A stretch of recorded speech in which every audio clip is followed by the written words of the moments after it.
Ladies and gentlemen, the 2017 Postcard champion, ADYA. Okay, so today I'm doing a poem called 59 by Harry Baker. 59 gets up on the wrong side of the bed with all his hair on one side of his head, and it takes him just under a minute to work out that it's because of the way that he slept. So he finds some clothes and gets dressed. And as he looks in the mirror, he can't help but be subtly impressed how he looks rough around the edges and yet casually messed. And as he glances out the window, he's blessed with the sight of 60 from across the street. Now 60, she was beautiful, with perfectly trimmed cuticles, always dressed in something suitable, never rude or crude at all. Unimprovable, right on time as usual, more on cue than a snooker ball, but liked to play it super cool. Now 59 wanted to tell 60 he knew her favorite flower. He thought of her every second, every minute, and every hour. But he knew it wouldn't work. He'd never get the girl, because although she lived across the street, they came from different worlds. While 59 admired 60's perfectly round figure, 60 thought 59 was odd. You see, one of his favorite films was 101 Dalmatians. She preferred the sequel.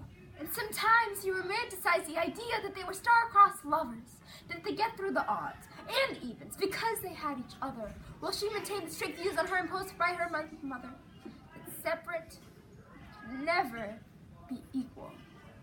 And sometimes he felt so stupid and dumb for trying to love a girl controlled by her stupid mom, he could have just been comforted by the simple sum: take 59 away from 60, and you're still left with the one.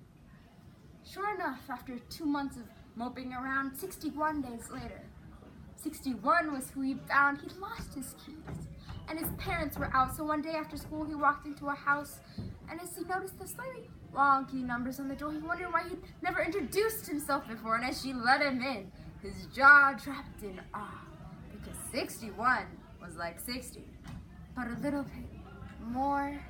You see, she had prettier eyes and an approachable smile, like him, rough on the edges, casual smiling, like if everything was in disorder, smiling like him. Her mom didn't mind if friends hated her well because she was like him, and he liked her, and he thought she would like him. She knew he was like her, and it would be different this time, because this girl, oh, she was wicked.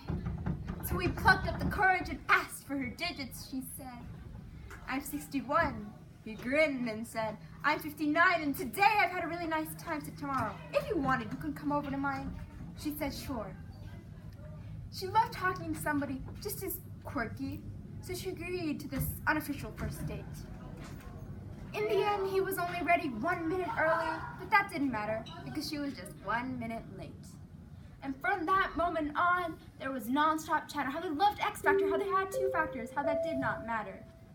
Distinctiveness made them better, and from that night on, they knew they were meant together. One day, she was talking about stuck-up 60. Noticed the 59 looked a little bit shifty. He blushed and told her of his crush, the best thing that never happened, because it led to us. 61 was clever, see, not prone to jealousy. She looked him in the eye and told him quite tenderly, "You're 59, I'm 61. Together, we're twice what 60 could ever become."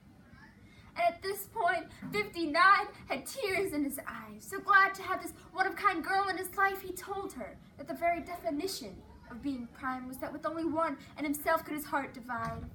And she was the one he wanted to give his heart to. And she knew that the films were only half true, because that wasn't real love. That love was just a sample. When it came to real love, they were a prime example. Thank you. You'll be famous.